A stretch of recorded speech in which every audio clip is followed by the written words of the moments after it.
3인 3색의 정치 토론, 삼색 정치 토크.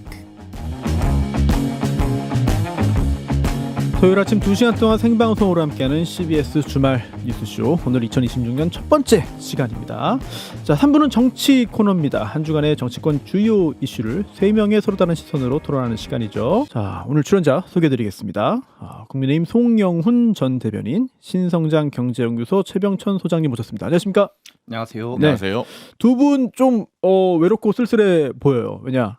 박성민 전 최고위원이 좀 걱정이 되는데 오다가 교통사고가 좀 있어가지고 지금 올 수는 있을 것 같은데 조금 시간이 좀 걸리는 것 같습니다. 네, 다른 이유가 아니라 교통사고 때문에 지금 함께 처음부터 하지 못하고요. 함께 할 수 있으면 좋겠어요. 네, 뒤에서 좀 밖에서 좀 챙겨주시고 또 소식도 좀 전해주시기를 바라겠습니다.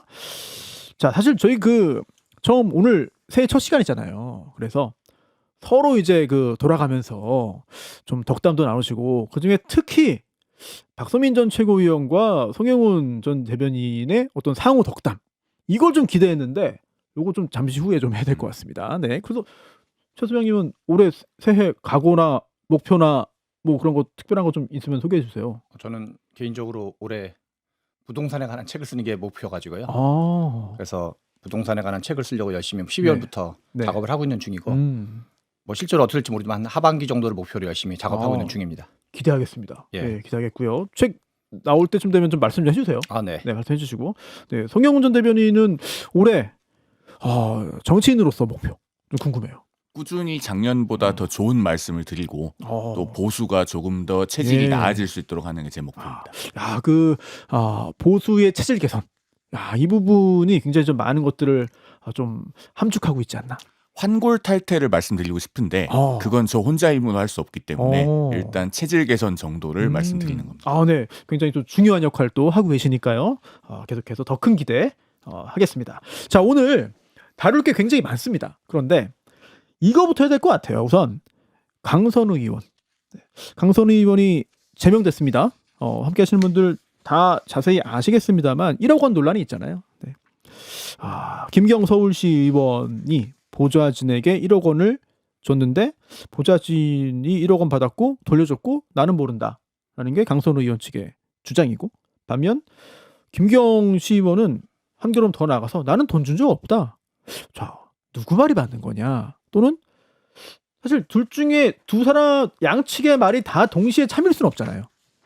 또 경우에 따라서는 양측의 주장이 다 거짓일 수도 있습니다. 과연 뭔지 잘 모르겠는데 일단 제명을 했거든요. 네, 최 소장님. 민주당의 대응이 현재까지 적절해 보이는지 여부부터 한번 체크를 좀 한번 가볼까요? 지금 이제 새로 사퇴한 이후로 제명을 했고 왜 제명을 했는지가 이제 다음 날 보도가 됐는데요. 1월 21일 날 2022년 4월 21일 날 있었던 녹취였었고 우리가 다 들었던 내용이, 그리고 이제 4월 22일 날 단수 공천이 됐죠. 네. 그런데 이제 민주당에서 당시에 공간이 회의 자료 녹취록을 확보했어요. 네. 당시 했는데 강선우 의원은 본인은 해당 당사자이기 때문에 배제가 되는 게 원칙이었고 그거에 준수해서 자기는 거기에 참여 안 했었다. 네. 의사결정에 참여 안 했었다고 페이스북에 올린 글에 해명을 했었는데 실제로는 당시에 민주당이 당시 서울시당 공간이 회의록을 녹취를 봤더니 최고 점수를 줬다는 거예요. 김기영 시의원에 대해서. 그러니까 아니 페이스북에 버젓하게 올린 것이 사실이 아니지 않냐 해가지고 어떤 민주당 의원들이나 이제 결정하시는 최고위원 쪽에서 약간 뭐랄까 이거는 완전히 일종의 거짓 해명을 한 거 아니냐, 당에 대해서도 그런 것이 제명이 됐던 하나의 사유라고 이제 언론에 보도가 되었고, 그리고 실제로 그래서 일단은 그리고 최근에 이제 강선우 의원이 올린 입장을 보면 11월 1월 2일 날 이제 탈당을 하기 전에 이제 11월 말에 올렸던 글이 있거든요. 마지막에 올렸던 글을 보면 사실관계를 이렇게 딱 표시해가지고 이제 슬롯이 표시해가지고 딱딱딱 나왔는데 그거를 보면 정치자금법의 성립 요건이 있어요. 그게 이제 돈을 받았더라도 인지하자마자 곧바로 돌려줄 경우, 경우에는 아주 예외적으로 이제 무죄 판결을 받은 사례가 몇 가지가 있거든요. 근데 딱 그거에 맞춰서 해명글을 올리셔가지고 아예 그냥 이제 사법적 대응 단계로 들어간 게 아닌가 그런 생각이 좀 들었던 것 같습니다. 다소 좀 의아한 부분들이 좀 많아 보입니다. 그렇죠? 그렇죠. 강선우 의원의 주장을 이제는 국민들이 하나도 못 믿게 됐어요. 해당 지역구 국회의원은 공관위에서 의견을 밝힐 수 없게 되어 있다. 그게 원칙이다라고 했는데 알고 보니 들어가서 김경시 의원이 공천 받는 게 맞다. 다 얘기하고 온 거 아닙니까? 근데 그런 게 자료가 있을 거라는 거를 몰랐을까요? 왜 그랬을까요? 제가 봤을 때는요. 네. 윤리의식이 마비되면 네. 현실 인식도 마비되는 경우가 있어요. 야, 근데 이게 자료 금방 드러나면 오히려 몇 배로 더 돌아올 텐데 왜 그랬을까라는 좀 의문이 듭니다. 그러게 말입니다. 그런데 이 부분에서 우리가 한 걸음 더 들어가서 봐야 될 것은 네. 민주당이 강선우 의원의 개인의 문제로 치환하려고 해서는 안 돼요. 그러니까 강선우 의원 선에서 꼬리 자르기를 하고 네. 뭔가 개인의 일탈로 치부하려는 경향이 있는 것 같은데 그 당시에 김병기 의원은 서울시당 공관위 간사였는데 네. 금품이 온 것을 알고도 본인은 그 다음날 회의에 안 나갔잖아요. 예. 그러면은 이거는 매관 매직을 위해서 길을 터준 것에 다름이 아니다. 그리고 그 나머지 13명의 공관위원들은 그럼 뭘 했습니까? 예. 해당 지역구 국회의원은 원래 의견을 밝히지 못하게 되어 있다면서 물어보고 최고 점수 주고 하는데 그대로 보고만 있어요? 그러니까 이쯤 되면은 조직적 매관 매직이라는 얘기를 들어도 할 말이 없는 겁니다. 야, 조직적인 매관 매직이다. 자, 이런 좀 강한 표현까지 해주셨는데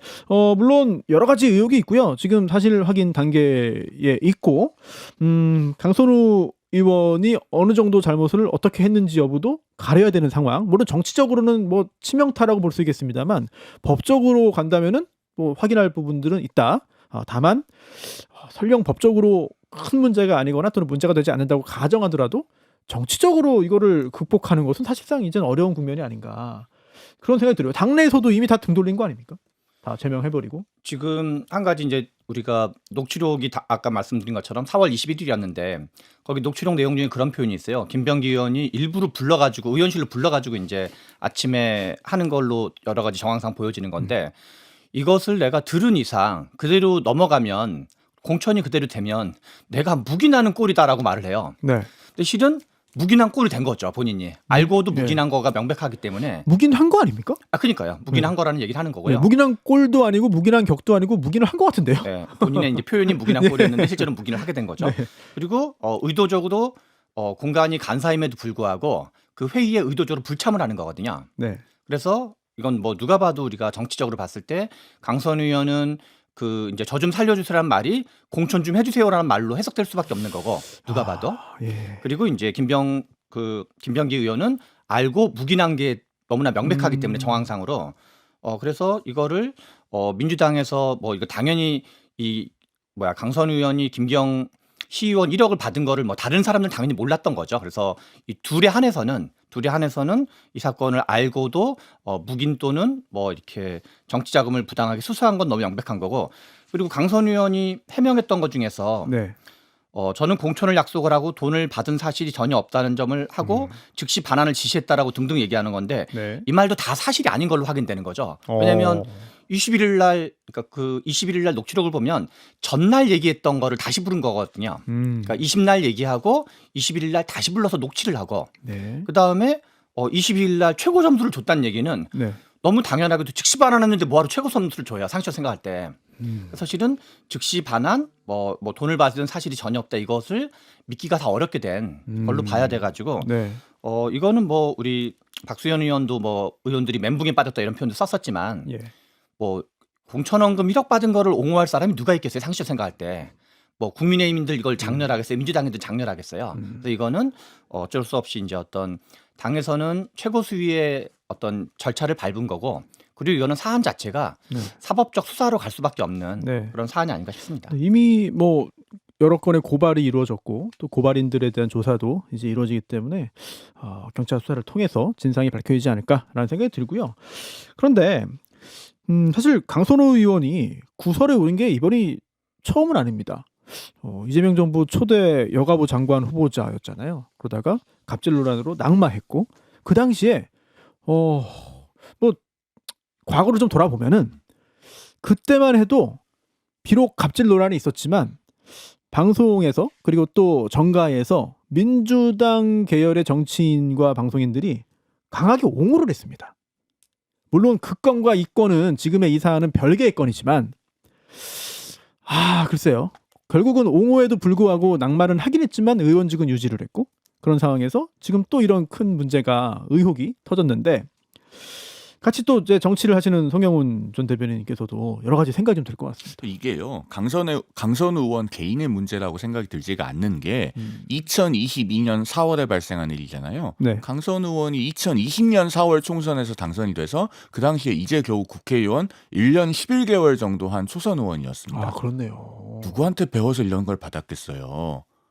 그러니까 뭐 선배들이 아름아름으로 노하우를 전수해줬거나 뭐 추정입니다만. 그렇죠. 그러지 않고서야 어떻게 이런 대담한 일을 벌일 수가 있었겠는가. 그리고 김병기 의원도 그걸 알고도 공관위 회의에 안 나가고 자리를 비켜줘서 방조할 정도면 우리 국민 눈높이에서 봤을 때는 아 민주당에서 이런 일이 비일비재하구나.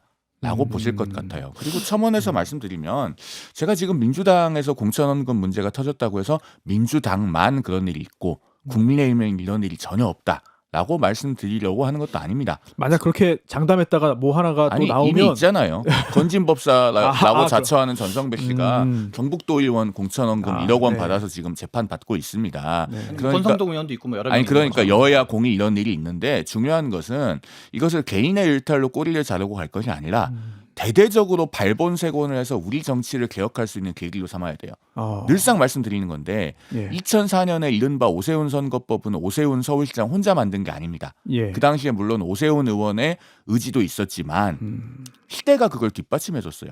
2003년에 2002년 대선 자금 수사를 하면서 네. 많은 것들이 드러났잖아요. 그러면서 예. 선거법도 고치고 그다음에 단체와 기업이 정치 자금을 낼 수 없도록 정치자금법도 개정하고 네. 지구당을 폐지하는 정당법 개정도 하고 이렇게 해서 정치개혁법 3종 세트가 만들어진 겁니다. 그 후로 한 세대가 지나도록 이렇다 할 정치개혁법이라고 할 만한 게 없어요. 그러면은 이 시기에 여야가 다 전방위적인 특검을 통해서 이 공천원금 문제는 발본색원하고 특검으로 가자. 그렇죠. 더 나아가서는 한 번 더 우리 정치가 대대적인 그 예. 법적 제도적 개혁을 예. 하는 기폭제로 삼아야 됩니다. 근데 또 지금 송 전 대변인께서 예전 정치개혁 3법 말씀도 하셨습니다만 최근 몇 년 동안의 정치권 움직임은 야 현실에 맞지 않는다 이거 너무 과한 거 아니냐 누가 이거 어떻게 다 지키냐라고 하면서 오히려 좀 더 풀어주자. 뭐 하면 안 돼, 뭐 하면 안 돼, 뭐 하면 안 돼. 이거 너무 규제가 심한 거 아니냐. 그런 의견이 좀 강하게 분출되지 않았습니까? 그동안 또 최근에. 근데 이게 둘로 나눠서 봐야 되는 게 예. 우리나라 선거법이 말과 행동에 있어서 뭘 하지 말라는 게 되게 촘촘해요. 그런데 그 말과 행동에 있어서는 좀 더 풀어줘야 됩니다. 예를 들면 제가 하나만 단적으로 예를 들면 예. 우리 공직선거법 105조에 굉장히 시대착오적인 규정이 있어요. 뭐죠? 5명 이상 행렬을 지어가지고 예. 선거운동하면 안 된다고 돼 있거든요. 아. 그런 게 있습니다. 물론 예. 사문화되어서 지금은 잘 예. 쓰이진 않는데 이런 게 어디서 왔냐면은 그 일본의 1920년대 보통선거법에서 유래하는 거예요. 그래서 그래요? 이런 거는 선관위가 그 정치개혁법 개정 의견을 낼 때 단골로 빼자고 하는 요소 혹은 뭐 시민사회에서 지적하는 그런 겁니다. 그러니까 말과 행동은 대폭 풀어야 되고 다만 돈에 있어서는 네. 어떻게 하면 이 음습한 공천원금이 피라미드식으로 올라가는 구조를 끊어낼 것인가. 이건 정말 이번 기회에 제도적으로 빌드업을 해야 됩니다. 저는 그 오세훈법 중에서 뭐 의미 있는 법도 있고 아닌 것도 있는데 네. 이제 그 국민의힘의 친한 계열도 요구하는 것 중에 하나가 뭐냐면 뭐죠? 당협위원회 활동을 못 하게 하는 거예요. 그 이제 지금 지구당 위원회를 꾸릴 수 없기 때문에 현재 각종 당협위원장들은 공식적인 정치 자금을 모을 수가 없어요. 그러니까 원외인 경우에 그러니까 원내 정치인한테 현저하게 유리하고 원내 정치인들한테는 현저하게 불리한 현재의 구도로 돼 있거든요. 정치연금을 받지 못한다 뭐 이런 거죠. 그렇기 때문에 이제 그 과거에 이러저런 이제 뭐 돈봉투 사건이라든가 뭐 각종 차떼기 사건이라든가 등등에 대한 문제의식 때문에 이제 당시에는 그런 거에 대한 국민적 공감대가 좀 있었었지만 지금은 좀 다르게 할 필요가 있고 또 하나는 외국에 없는 제도 중에 한국에 있는 제도 중에 하나가 사전선거운동 문제예요. 그래서 실은 사전선거운동 역시도 현역한테는 현저하게 유리하고 원에 있는 사람한테 현저하게 불리하거든요.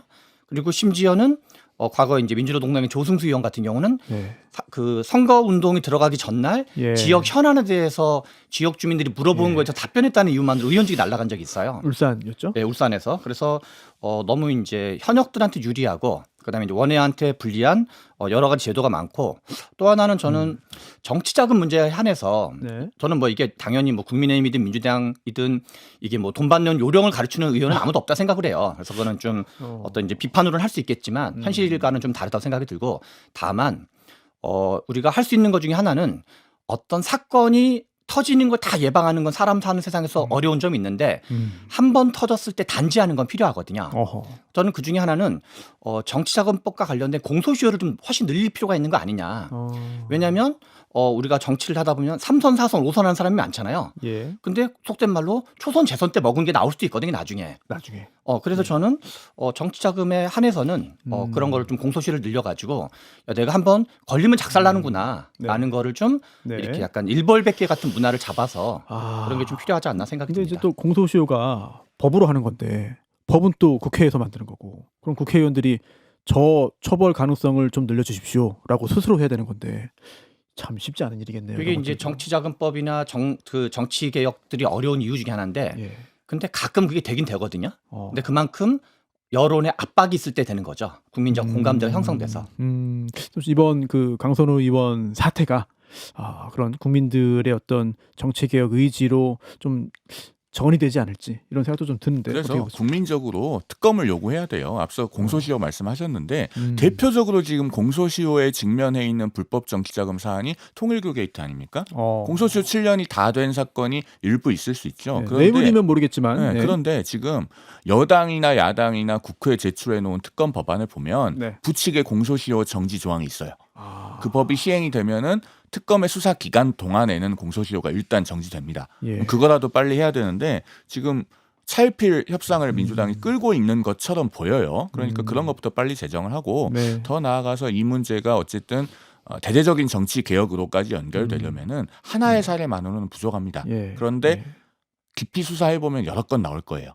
많이 나올 거고 그런 점에서 정말 우리 국민들께서 전방위적인 수사와 특검을 요구하셔야 될 때가 됐다. 그래야지 아마 여야 국회의원들이 움직일 거다라는 말씀을 이 방송을 빌어서 꼭 좀 드리고 싶습니다. 네. 자, 근데 또 뭐 강선우 의원 이 일이 워낙에 중대한 일이고 또 파장도 클 것 같아가지고 조금만 더 말씀을 한번 좀 나눠보면은 제가 뭐 어떤 특정 정당이나 특정 정파나 특정 정치인을 편들거나 일부러 뭐 비난하거나 공격하고 싶은 생각은 전혀 없고 그런 취지에서 말씀드리는 게 아니라 다른 정치인들도 비슷한 경험을 했거나 또는 아는 게 많거나 또는 예전에 그런 상황에 처했기 때문에 이 강선우 의원이라는 이 개인에 대해서 맹공을 펼치지는 못하는 거 아니냐. 저 이런 느낌이 좀 살짝 들거든요. 두 분은 또 어떻게 보시는지 궁금합니다. 최 소장님. 일단은 정치에서는 상대방이 뭘 잘못하면 뭐랄까 물어뜯는다 그럴까요? 그거는 기본이기 때문에 저는 일부 이제 국민들이 그러니까 서로 본인들이 캥길 수는 있죠. 나도 걸리면 어떡하나 그런 걸 하더라도 우리가 뭐 좋은 의미든 나쁜 의미든 내로남불이라는 표현이 있잖아요. 실은 내로남불이라는 표현이 작동하는 거는 아무튼 상대방을 자기가 잘못했음에도 불구하고 막 공격하는 문화가 또 내로남불로 표현되는 것도 있는데 그래서 실은 상대 정당이 그게 뭐 민주당 계열이든 국민의힘 계열이든 평소에 뭘 어땠든가 무관하게 공격하는 것에 대해서는 뭐 특별하게 뭐 이렇게 살살살하거나 그런 건 원칙적으로 없다고 봐야 되고 실은 그게 헌법에 담겨 있는 다당제의 기본 정신이거든요. 복수정당제를 우리 헌법에 박은 거는 서로 견제하고 싸워라.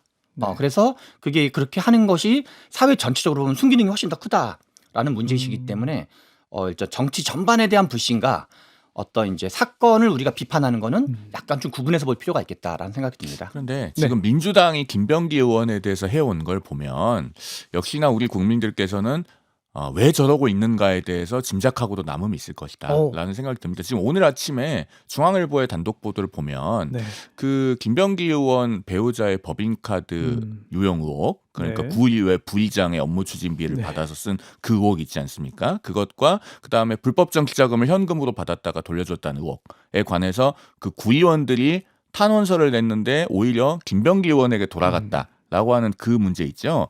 여기에 대해서 탄원서를 누구한테 접수했냐 하면은 당시 이재명 대표의 의원실 보좌관이었던 지금의 김현지 부속실장에게 보냈다. 네. 라고 하는 내용이 단독으로 나왔어요. 네, 그런 주장이 나왔어요. 네, 그러면은 결국에는 이재명 대표의 최측근이 받아서 예. 이게 도로 김병기 의원에게 들어간 사건 아닙니까? 예. 또 엄정하게 사실관계를 밝혀야 될 거예요. 왜냐하면 그 탄원서가 2023년 당시에 어떤 내용이었는지 전문이 지금 언론에 공개돼 있잖아요. 맨 마지막에 보면 뭐가 있냐면 이 김병기 의원의 배우자가 구의회 의원의 업무 추진비 카드를 받아서 쓴 것을 검증할 수 있도록 사용 내역을 첨부한다고 돼 있어요.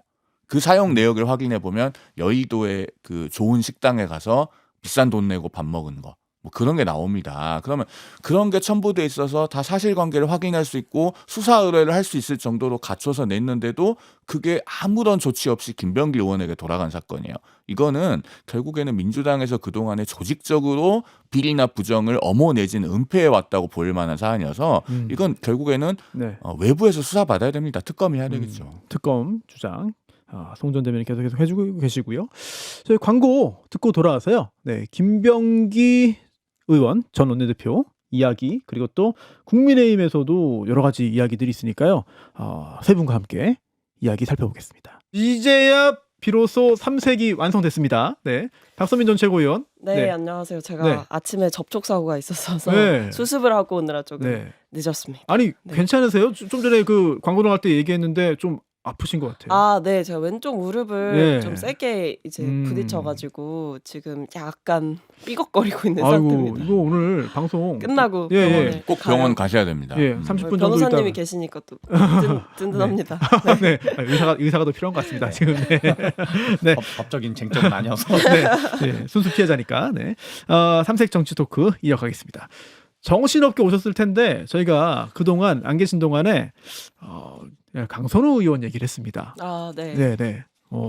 자리를 또 비켜 계셔가지고 네. 난처한 상황을 조금 피하신 것 같아요. 네, 강선우 의원 사태에 대해서 어떻게 보시는지 짧게 말씀 듣고 다음 주제로 가볼까요? 저는 강선 의원 사태는 강선 의원의 거짓 해명을 보면서 더욱더 분노할 수밖에 없는 사태라고 보고 있습니다. 왜냐하면 사실 이 당에서도 제명을 할 수밖에 없었던 이유는 이 강선 의원의 초기 해명과 이 명백하게 존재하는 공간이 회의록의 내용이 부딪히는 상황이었기 때문에 사실 뭐 그 회의에서 아예 그 문제에 돈을 건넸다고 지목되는 시의원에 대한 공천 배제를 주장을 했다면 사실 이 얘기가 조금은 희석될 수도 있을 것 같아요. 근데 예. 결과적으로 보면 왜냐면 이제 본인은 돈을 안 받았다라고 얘기를 네, 했으니까. 그러니까요. 근데 결과적으로 보면 뭐 돈을 반환 지시를 했다라고 하는데 그 돈이 어디 갔는지도 모르고 그리고 그 돈을 줬다라고 하는 사람에 대한 공천을 적극적으로 주장했다? 이건 너무나 명확하게 대가성인 것 아니냐라는 의심을 지울 수가 없는 상황이고 무엇보다도 당에 거짓말을 했다는 거. 저는 그게 당 입장에서는 더 이상의 어떤 기회를 줄 수 없다라는 판단을 했을 네. 것으로 생각이 됩니다. 네, 지금까지 뭐 상황을 보면은 강선우 의원은 여러 가지 해명을 하고 주장을 하고 있습니다만 뭐 쉽지 않은 그런 국면으로 가는 게 아니냐 이런 생각이 듭니다. 수사를 좀 더 기다려 보겠고요. 자, 김병기 의원 얘기도 좀 짧게 좀 살펴볼게요. 의혹이 계속됩니다. 그리고 조금 전에 송전 대변인께서 말씀하신 것 같은 이미 예전부터 그런 지적이 있었고 제보가 있었는데 아직까지 크게 문제가 안 됐다라고 한다면 이것도 문제인데 저 소장님 어떻게 보십니까? 저는 그 지금 밝혀진 3천만 원 수수 의혹에 대해서도 당연히 조사가 필요하다 생각이 들고요. 그리고 김병기 지금 의원은 이 강선우 공천원금 논란이 뭐 그동안에 김병기 논란이 워낙 많았었지만 가장 충격적인 건 이제 공천원금 논란인데 공천원금 논란에 대해서는 그 이제 강선우 의원 관련된 거는 우리가 뭐 앞에서도 얘기를 했지만 저는 김병기 의원이 제일 놀라운 건 녹취를 했다는 거예요. 그래서 이게 본인이 전날 있었던 거를 다시 당일날 그 4월 21일 날 강선우 의원을 본인 의원실로 불러가지고 녹취를 했는데 정황으로 보면 약간 녹취를 하려고 불렀다 그래도 과언이 아닐 정도로 약간 녹취 목적의 면담이라 그럴까요? 네. 그래서 이거를 뭐 어떻게 유출됐는지는 모르지만 MBC에서 밝히기로는 이거는 김병기 의원이 본인이 녹취한 거고 제3자를 통해서 전달된 거를 MBC가 3자를 통해서 입수해가지고 밝히는 거다라고 이제 MBC가 직접 밝혔었거든요. 그래가지고 이분이랑 뭔가 상의를 하면 네. 다 녹취된다고 봐야 되거든요. 이제 이분이 이제 국정원 출신이었는데 예. 그래서 왜 녹취했을까? 그것도 뭔가 상대방 약점을 잡으려고 녹취를 한 건지. 그래서 뭐랄까 인간관계에서 뭔가 이렇게 우리가 살다 보면 터놓고 얘기할 때가 있잖아요. 고민 같은 네, 거를. 네. 근데 너무 이제 황당한 경우여가지고 뭔가 네. 은밀하고 진솔하고 혹시라도 흠잡힐 만한 대화는 이분이랑은 좀 하기가 어렵게 된 거 아닌가. 예. 그래서 3천만 원 문제는 그거대로 당연히 경찰 수사를 해야 되지만 네. 어떤 이제 이 뭔가 인간과의 관계 어떤 그 인간관계에서 이렇게 하면 좀 뭔가 그러지 않나. 그래서 저는 개인적으로 가장 충격적인 거는 네. 이 김병기 의원이 녹취했다라는 그 사실 자체가 너무 충격적이었습니다. 아니, 사실 개인적으로. 유명 정치인 중에도 나는 다 녹음한다 이렇게 당당하게 밝힌 분도 계세요. 우리가 이제 통화를 녹음하는 경우는 있거든요. 예. 그래서 뭐 송영길 전 대표라든가 당시에 인천 지역에 이제 등등 뭐 그 어떤 유세 선거 당내 대표 경선 과정에서 그것도 실은 그 강남 뭐 지구당 위원장 이정근 씨. 하신 분이 부지런히 녹음해가지고 이게 터진 거였었잖아요. 예. 근데 면대면 대화를 녹취하는 건 좀 약간 또 차원이 다르거든요. 그렇네요. 예. 네. 자, 그럼 김병기 의원은 어떻게 이 상황을 수습해야 되고 앞으로 어떻게 흘러갈 것 같은지 송전 대변인 말씀 듣고 다음 주로 가볼까요? 일단 당위적으로는 네. 김병기 의원은 당연히 국회의원직까지 사퇴하고 네. 정계 은퇴하고 수사를 철저히 받아야죠. 정계 은퇴해라. 그럼요. 그래야 되는데 민주당에서 그렇게 만들 수 있을 것 같지는 않아 보여요. 아, 그래요? 왜냐하면 이게 이제 정당법이나 민주당 당원이나 보면은 당에서 국회의원을 제명할 때는 예. 그 당에 소속되어 있는 국회의원 2분의 1 이상의 찬성이 필요합니다. 그런데 앞서 최 소장님도 그 녹음 파일 말씀하셨잖아요. 강선 의원과 대화한 내역을 그대로 녹음한 파일이 존재하는 걸 보고 네. 아마 많은 의원들이 내가 김병기 의원하고 무슨 이야기를 했더라라고 하면서 아하. 떨고 있을 가능성이 있다. 그러면은 과연 김병기 의원에 대해서 제명을 하는 조치를 하는 게 가능하냐? 이걸 지금 국민들께서 보고 계실 겁니다. 제명해야죠. 안 하면은 아마 민주당은 국민들로부터 중대하게 신뢰를 잃게 될 겁니다. 제명 이외의 중징계라고 하는 건요. 네. 국민 눈높이에 봐서는 맞지가 않아요. 민주당 당원 당규를 보면 당원권 정지가 최대 2년이거든요. 네. 그러면은 오늘 당장 당원권 정지 2년을 해도 총선 전에 당원권 회복됩니다. 그리고 어떻게 해서든 사법적인 수사의 칼날을 피해가면은 이분은 또다시 다음 총선 때 공천 신청할 거예요. 네. 그렇게 되는 게 과연 지금까지 드러난 의혹의 크기와 내용에 비추어서 국민 눈높이에 맞겠는가? 민주당이 엄중하게 자문자답 해보시기 바랍니다. 답 금방 나올 겁니다. 네. 김병기 전 원내대표 의혹에서 시작해서 강선우 의원 의혹까지 나오고 민주당이 이걸 어떻게 해결하고 헤쳐나갈지 관심 있게 지켜봐야 되겠습니다. 자, 그런데요. 이번 주에 엄청나게 큰 또 화제가 이해운 장관. 아직 장관은 아닙니다만, 네. 일단 장관으로 임명하겠다는 청와대의 의지가 네, 지명했죠. 네. 청와대의 의지가 좀 아직까지도 강해 보입니다. 자, 그런데 2017년 당시에 인턴에게 뭐 폭언, 뭐 고성을 지렀다 이런 것들 얘기 나오면서 민주당 내에서도 뭐 이것뿐만 아니라 이 12.3 비상계엄 불법 계엄 선포 당시에 했었던 행적과 결부해서 안 된다라는 목소리가 나오기 시작했습니다. 자, 이거는 박선민 전 최고위원 이야기부터 좀 듣고 싶네요. 그러니까 사실 뭐 이해운 후보자를 지명한 거에 대해서 당내에서는 좀 대통령의 인사권을 존중하고 싶다는 생각이 처음에는 좀 컸던 것 같아요. 물론 이 이해운 후보자가 이제 과거 계엄과 관련해서 했던 행적에 대해서 의구심을 표하는 분들이 많았지만 그럼에도 어느 정도 조금 한편으로는 잠잠했던 이유는 결국 대통령께서 어떤 통합의 의지를 가지고 큰 그림을 좀 그리고 있다라는 생각이 들었기 때문에 다들 그래도 대통령이 이 정도까지 하시겠다고 하면 우리로서도 좀 받쳐주는 게 맞지 않을까라는 고민이 있었던 것 같은데 근데 이제 문제는 단순히 계엄을 뭐 옹호했느니 반대했느니 이 차원을 좀 넘어서서 후보자의 어떤 갑질 논란이 터졌다라고 하는 거 그리고 심지어 이게 그냥 논란이나 의혹 차원이 아니라 지금 녹취록이 공개된 상황이거든요. 이러다 보니까 당내에서조차도 이제는 이거 약간 쉴드 불가다 이 얘기가 좀 나오고 있는 것 같습니다. 그래서 결국에 청문회까지는 뭐 가겠지만 지금 상황으로 봤을 때는 청문회는 그래도 하자라는 생각이 있는 것 같거든요. 근데 문제는 의원들이 하나둘씩 청문회 쉽지 않을 거다. 이런 기류들을 조금씩 읽히고 있어요. 녹록지 않을 거다. 네. 그러니까 이거는 결국에 이해운 후보자에 대해서 대통령께서 아주 강한 의지를 갖고 있어도 당 입장에서 마냥 이거 감쌀 수 없다. 라는 그 기조가 이미 그냥 뭐 기조를 굳이 세우지 않아도 이미 의혹이 이제 제기된 내용이나 수준 자체가 상당히 심각하다라고 보는 의원들의 좀 동요가 있는 상황이다. 이렇게 말씀드리겠습니다. 네. 저는 이해운 후보자는요. 야구에 비하면 야구요? 2루와 3루 사이에서 주루사 할 거다. 이렇게 봅니다. 이게 그래요? 무슨 얘기냐면요. 네, 네. 우리가 야구에서 타자가 1루나 2루에 나가는 게 목적이 아니잖아요. 홈까지 예. 들어와서 득점이 돼야죠. 그렇죠. 궁극적으로. 그 국무위원 후보자는 예. 지명이 됐다고 홈에 들어와서 득점이 되는 게 아닙니다.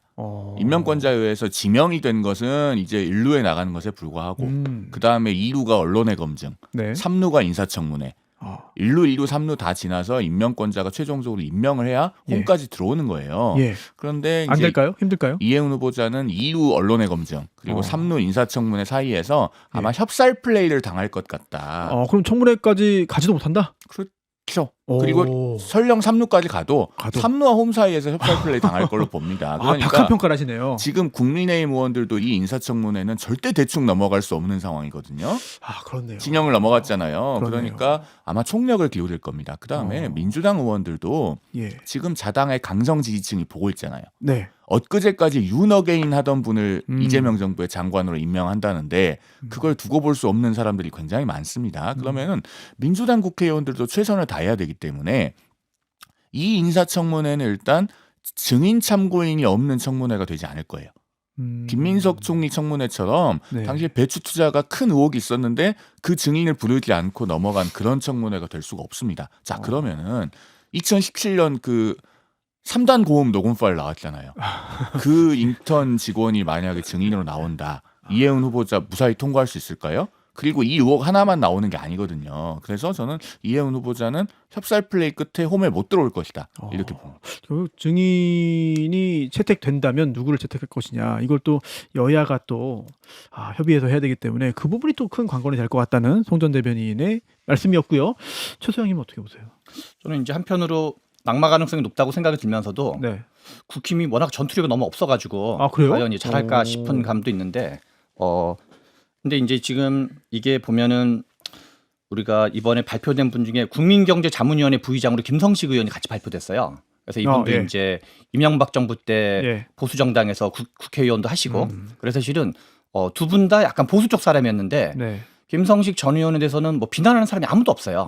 네. 그리고 괜찮은 사람 영입했다. 예. 이런 여론이 오히려 다수거든요. 네. 근데 이해운 그 전 의원에 대해서만 이게 심한데 하나는 이분이 어떤 이제 보수 쪽에 있다라는 걸 영입한 게 핵심이 아니라 계엄을 옹호하고 탄핵을 찬성하는 입장을 취했고 그럼 속된 말로 민주당에서는 그럼 전환길도 영입할 수 있는 거 아니냐 저런 기준이면 그 전환길 영입하는 거랑 뭐가 다르냐라고 얘기가 일부에서 나오는 사람이 있을 정도로 그래서 실은 어떤 우리 정책적으로도 우리가 이제 뭐 그 기본소득에 대한 입장과 확장 재정에 대한 입장은 다른데 경제가 어렵든 말든 이분은 또 이제 확장 재정을 반대하는 입장을 취했었기 때문에 정책적 입장으로도 좀 그렇고 정치적 입장으로도 그렇고 그리고 행보를 한 것도 이분이 서초에서 당선이 된 다음에 그 다음에 어디서 출마했냐면 동대문구 을에다가 출마하다가 충북 도지사 출마하다가 중동성동에서 출마했어요. 그래서 약간 뭐라 그럴까 이렇게 이렇게 당을 옮겨서 철새라고 할 수는 없지만 여기 출마했다 저기 출마했다 여기 출마했다 저기 출마했다를 해가지고 어떤 여러 가지 어떤 뭔가 소신 있는 느낌의 행보라기보다는 그리고 이번에 그 막말 공개된 인턴 막말이 그 이제 시청자 중에 모르시는 분이 있을 텐데 국회에서 저도 이제 국회 보좌관 출신인데 인턴이 어떤 친구들이냐면 일반적으로 갓 대학을 졸업한 20대 중반에서 후반이에요. 그리고 사안이 뭐냐면 언론 기사에 자기 이름이 보도된 거를 보고하라 그랬다는 거거든요. 보통 저도 뭐 후배들 보좌진 지금도 많이 알고 있지만 의원들은 자기 이름을 자기가 검색해서 그냥 봐요 원래. 그래서 내 뭐뭐뭐가 보도되는지 다 알거든요. 그런 걸 보좌진에게 시켰다는 것도 전 들어본 적이 없고 그냥 검색하면 알 수 있는 건데 그걸 뭐하러 보좌진한테 시키고 그래요. 왜 시키는 거죠? 아니, 시킨 것도 황당하지만 본인이 검색하기 싫으니까 시켰겠죠. 더 놀라운 거는 이게 그렇게 화를 낼 만한 사안인 건지 너는 뭐 IQ가 있냐 없냐 내지는 뭐 죽여버리고 싶다 내지는 뭐 아까 말한 3단 고음 같은 것도 IQ가 한 자리냐? 한 자리. 그래서 실은 사안이 이게 뭐 엄청 중대한 실수를 하면 뭐 그래도 이해하지 못할 어떤 폭언 막말이긴 하지만 엄청 경미한 사안 가지고 다른 의원실은 하지도 않는 걸 가지고 갓 대학을 졸업해서 뭔가 정치에 대한 좋은 뜻을 가지고 들어온 20대 중후반의 청년에게 이 정도의 막말을 할 정도면 우리가 왜 하나를 보면 열을 난다는 표현이 있잖아요. 지금 민주당의 많은 의원들이 당연히 이제 대통령의 의사를 존중하고 청문회를 하려는 생각을 가지고 있죠. 근데 일종의 이거 하나겠어? 앞으로 뭐 더 터지게 하지 않겠어? 그 생각을 가지고 있는 사람이 거의 뭐 10중 8구거든요. 그래서 저는 이 뭔가 이렇게 이 정도의 이 인턴이 이 정도를 몇 년 전 사건을 가지고 있으면 얼마나 한이 맺혔으면 이거 가지고 있었겠어요. 이 사람이 이런 건이 너무 많을 거기 때문에 제가 보기에 낙마 가능성이 한 최소 90%는 되지 않나. 그러니까 청문회를 다 마치더라도. 예. 왜냐하면 우리가 문재인 정부 초창기 때 박성진 그 중소벤처기업부 장관 했던 분이 있어요. 이분이 지구 역사는 뭐 600억 년인가 해서 뭐 이렇게 창조 우주론을 가지신 분이 있었거든요. 기억납니다. 그리고 이재명 정부 초창기 때 강준욱 국민통합비서관이라고 예. 뭐 이재명 대통령은 빨갱이라고 그러고 네. 뭐 그다음에 이제 윤석열 대통령의 계엄은 다수당의 입법 독재 항거하기 위한 비민주적으로 뭐 의미 있는 저항이었다 이런 거를 하셨던 분을 해가지고 이거는 민주당 지지자들이 보기에 먹미 이거 뭐 하는 사람들이지 할 수 있는 것처럼 지금 이해운 지명자도 제가 보기에는 앞에 있었던 강준욱 비서관이나 박성준 그 내정자와 유사한 특성을 되게 많이 가지고 계신 분이어서 네.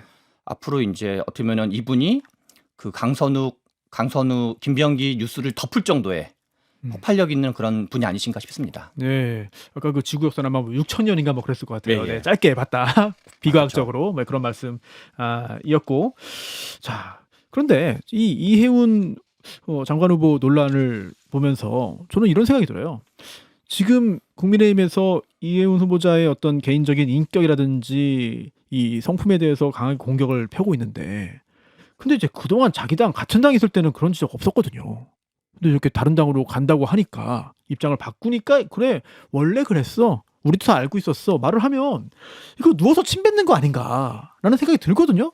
국민의힘에 있을 때도 그런데 이분이 무슨 내각에 기용된다거나 혹은 당직을 중용받지 못했어요. 그리고 그 바른정당 대표로 있을 때도 그 김치 관련된 논란이 있었고 뭐 여러 가지 그밖에 그 좋지 못한 이야기들이 불거진 끝에 당대표직에서 내려오지 않았습니까? 김치 논란이 컸죠. 그렇죠. 그런 게 있었기 때문에 그동안에 보수 정당에서는 뭐 잘 대해놓고 이제 와서 말하는 건 아니냐라고 하는 게 사실 팩트에선 조금 벗어나는 측면은 있어 보입니다. 그리고 네.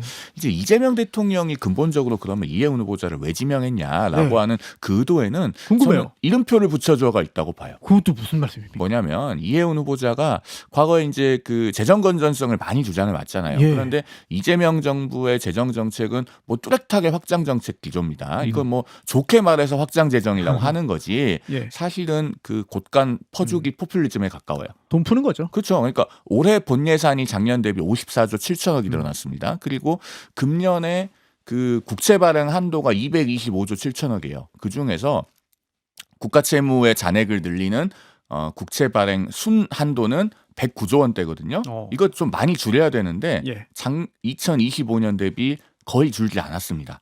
이렇게 하고 있기 때문에 이재명 대통령 입장에서는 과거의 재정 건전성을 열심히 주장했던 분을 초대 기획예산처 장관으로 모셔와서 봐라 이렇게 건전 재정 주장하는 분도 괜찮다고 하지 않느냐. 이런 이름표를 하나 달고 싶은 거예요. 그런 욕심으로 저는 이해운 후보자를 영입해서 장관으로 지명했다고 보는데 네. 그러나 결국 이해운 후보자 개인의 품성 문제로 인해서 그런 시도가 성공하지 못할 것으로 본다. 네. 낙마하고 아마 새로운 사람 찾아야 될 걸 봅니다. 좀 이렇게 두 분은 굉장히 좀 야박한 어떤 평가를 하셨는데 박서민 전 최고위원은 이 상황이 이제 어떻게 흘러갈 것이냐. 정말 임명돼서 이제 정부에서 일을 할 수 있겠느냐. 이 부분 어떻게 보세요? 저도 야박합니다. 저도 야박하고요.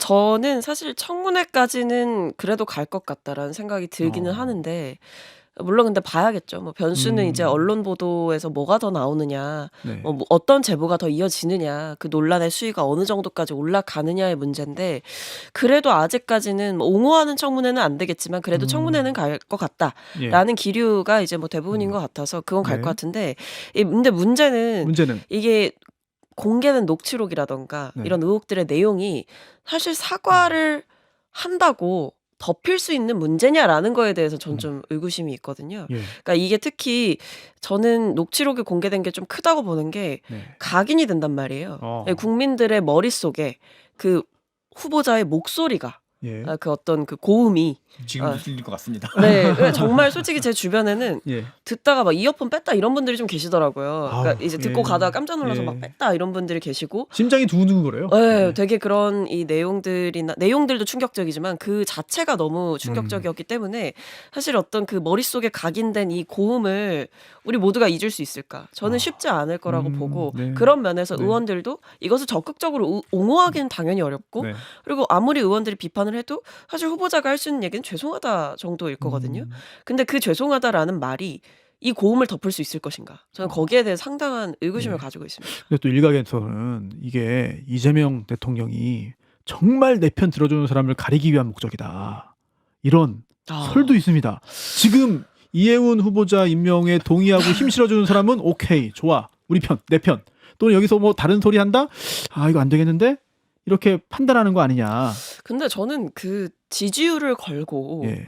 그런 내 편 가리기를 할 그럴 리가 만큼의 없다. 상황은 아니라고 생각해요. 그러니까 내 네. 편 가리기는 다른 걸로도 할 수 있지 않을까. 네. 근데 뭐 이거는 사실 그 대통령의 인사권에 대한 존중임과 동시에 사실 뭐 이해운 후보자의 논란이 뭐 민주당에만 영향을 미치는 건 아니죠. 대통령의 지지율에도 영향을 미칠 겁니다. 그렇죠. 그런 면에서 대통령께서도 도전적인 선택을 하신 것은 맞지만 네. 그것과 별개의 어떤 이 처리할 수 없는 의혹에 대해서는 좀 민감하게 예. 볼 필요가 있다는 생각이 듭니다. 예. 그 저는 짧게 이제 우리가 부탁드립니다. 강선우 의원 여가부 장관 논란 때도 그렇고 이해운 장관 때도 그렇고 이게 사람들이 보좌진 갑질로 오해할 수가 있는데 네. 보좌진들의 적지 않은 사람들이 20대, 30대가 많아요. 그 특히 이제 직급이 좀 낮은 친구들 같은 경우는. 네.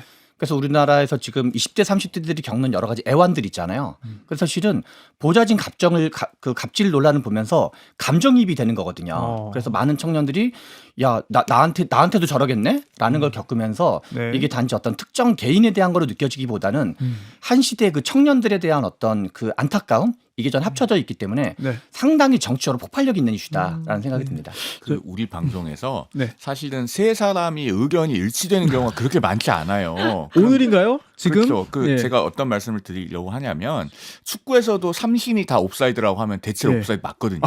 야구도 1루심, 2루심, 3루심이 다 주심한테 가서 예. 이거 방망이 돌았다라고 예. 하면 스윙이 맞아요. 그런데 이렇게 세 사람이 저희가 방송하면서 의견이 일치되는 그러게요. 경우가 잘 없었는데 어떤 경우가 예. 있었냐면 윤석열 전 대통령에 대한 거. 계엄 다 잘못됐다고 하잖아요. 그리고 오늘 강선 의원이 불법 정치자금 받은 것, 그리고 이해운 후보자가 네, 받았다는 주장입니다만. 네. 장관이 될 수 있는가라고 하는 것, 이 부분에 대해서 의견이 일치하는 걸로 봐서 네. 제가 봤을 때는 장관 못 될 것 같습니다. 청취자분들도 곰곰이 생각해서 판단을 내려주시고요. 시간이 한 2분쯤 남았거든요. 근데 요 얘기는 좀 짧게 좀 짚어보고 오늘 마무리하면 좋겠습니다. 한동훈 전 대표 관련해서 국민의힘의 당무감사위원회에서 한동훈 전 대표의 가족이 당원 게시판에 윤석열, 김건희 비방글 작성한 것으로 보인다. 그리고 이 한동훈 전 대표 개인의 명의 계정도 있다라고 이호선 위원장이 또 이야기했는데 여기에 대해서 한 전 대표는 명백한 허위 사실이다라고 말을 했습니다. 그러면서 이 국면 한 국민의힘 내에서 굉장히 중요한 어떤 권력 투쟁일 수 있는데 먼저 송 전 대변인 말씀 들어볼까요? 네. 공론장에서의 논의는 우리가 사실에 기반해서 이루어져야 되는데 이호선 위원장이 한 장짜리 보도자료를 12월 30일에 내고 그날 본인의 블로그에 올린 장문의 글이 그리고 거기에 첨부된 이른바 게시글 리스트라고 하는 것이 사실과 많이 달라요. 굉장히 왜곡되고 뭐 조작에 가까운 자료다 저는 이렇게 평가를 하는데 한동훈 전 대표는 그 게시판에 가입했던 사실 자체가 없습니다. 그래요? 당원이어야 하고 예. 당원 실명 인증을 받아야 거기 가입이 되는데 거기에 그 동명이인 한동훈은 한동훈 전 대표가 법무부 장관인 시절부터 꾸준히 글을 써왔어요. 지금 당 사무처에서도 이번 그 징계 청구가 있고 나서 네. 다시 확인해 주기를 한동훈 전 대표는 가입한 적이 없다. 동명이인이다. 지금 당 사무처가 전직 대표의 편을 들어야 될 이유는 없잖아요. 예. 그 팩트인 것이고 예. 그다음에 그 이호선 위원장이 굉장히 어떤 극단적인 언사들이 있었던 것처럼 예시한 것, 그 리스트를 보면 한동훈 전 대표의 장인이 작성한 것처럼 분류를 해놨는데 실제로 그 게시글들이 남아있어서 당원 게시판에서 검색이 됩니다. 검색을 해보면은 앞서 제가 말씀드렸던 그 한땡땡, 그러니까 동명이인 한동훈 전 대표의 계정으로 추정되는 네. 그 사람이 작성한 글로 나와요. 그러니까 한동훈 전 대표의 장인이 작성한 글이 네. 아닌데 이상하게 그렇게 뒤바꿔 놨습니다. 이렇게 예. 많은 그 오류와 의문이 네. 제기되고 있는 자료이기 때문에 이걸 가지고는 네. 윤리위가 어떤 조치도 할 수 없을 걸로 봐요. 네, 박성민 전 최고위원 이 사안에 대한 이야기 짧게 듣고 오늘 마무리할까요? 저는 솔직히 뭐 쌍방과실이라는 생각이 좀 쌍방과실? 있습니다. 예. 그러니까 일단 첫 번째는 국민의힘에서 사실 이걸 징계 사유로 삼는 것 자체가 개인적으로는 뭐 그저 이 한 전 대표를 찍어내겠다는 명목하에 뭐든 갖다 붙이고 있다라는 생각이 들어요. 왜냐하면 이 게시판은 예. 사실 명백히 따지고 보면 누구나 쓸 수 있는 게시판이거든요. 누구나 쓸 수 있는 게시판이기 때문에 거기에 어떤 글이 쓰였다는 이유로 그리고 그것이 뭐 한 전 대표의 가족들이라는 이유로 그것을 뭐 징계 사유로까지 삼는 것은 좀 의아합니다. 근데 반면 한 전 대표의 대응도 사실은 깔끔하지 네. 못했다고 생각합니다. 뭐 이제서야 가족들이 쓴 것 같다라는 쓴 거에 맞다라는 취지의 인정 처음 나온 인정이었는데 근데 그 뒤에도 뭔가 사실관계가 다르다라고 하면서 말이 네. 좀 엇갈리는 모습을 보였고 네. 그러니까 한 전 대표도 사실 예. 호미로 막을 거를 네. 가래로도 못 막는 상황을 자초하지 않았나라는 생각은 있습니다. 자, 박선민 전 최고위원 말씀까지 들었고 병원 꼭 가보시고요. 네, 지금까지 박선민 민주당 전 최고위원, 성영훈 국민의힘 전 대변인 그리고 신성장 경제연구소 최병천 소장 세 분과 함께했습니다. 고맙습니다. 감사합니다. 감사합니다.